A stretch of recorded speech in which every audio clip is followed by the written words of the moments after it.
Nah, kalau membawa khilafah itu kan menyalahi kesepakatan. Karena sudah ada kesepakatan. Negara kita itu NKRI. Dasarnya Pancasila. Khilafah itu misalnya Islam, iya. Kerajaan juga Islami. Saudi kerajaan.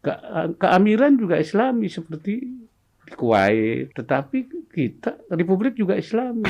Kita di Mesir. Tapi kita ada kesepakatan. Harus dijaga. Karena itu kesepakatan bersama. Kalau dianggap khilafah tidak benar, maka berarti apa yang dilakukan Nabi dengan khulafa ar-rasyidin berarti tidak benar. Paham?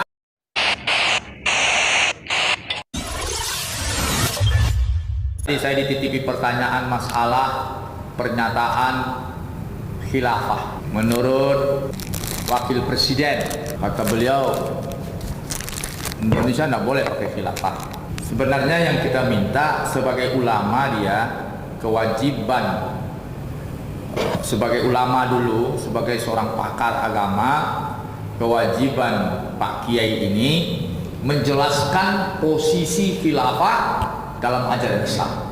Setelah posisi khilafah dijelaskan dalam ajaran Islam bahwa khilafah itu lanjutan produk kenabian Nabi Muhammad SAW, yaitu setelah hijrah Nabi mendirikan sebuah pemerintahan, lanjutan pemerintahan Nabi itulah kekhilafahan.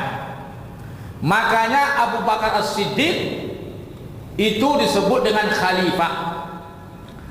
Abu Bakar As-Siddiq, Umar bin Khattab, Utsman bin Affan, kemudian Ali bin Abi Thalib, itu khulafaur rasyidin.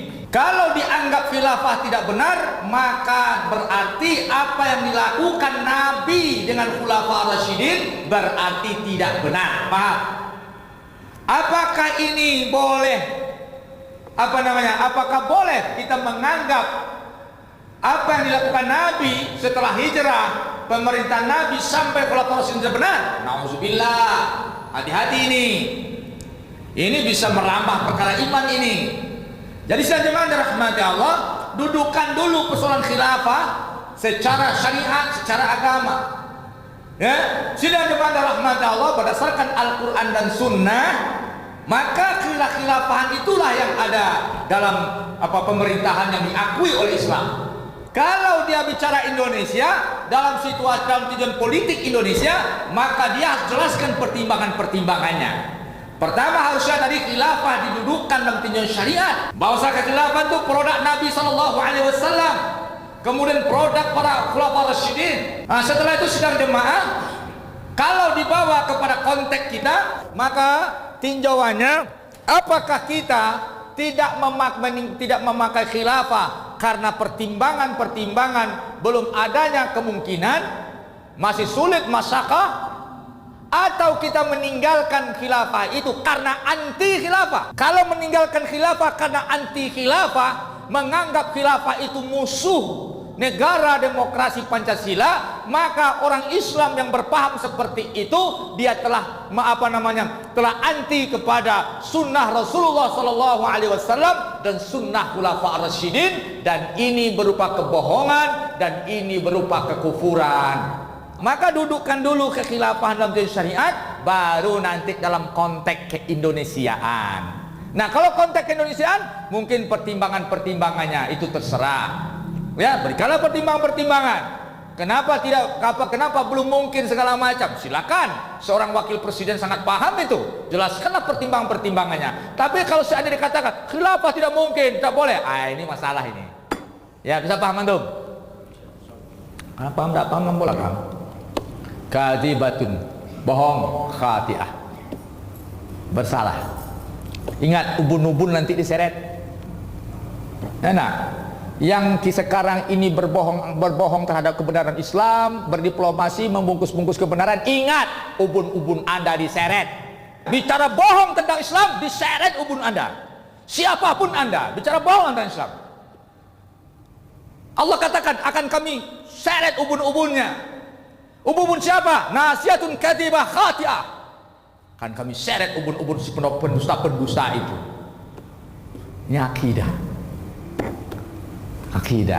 Jangan main-main.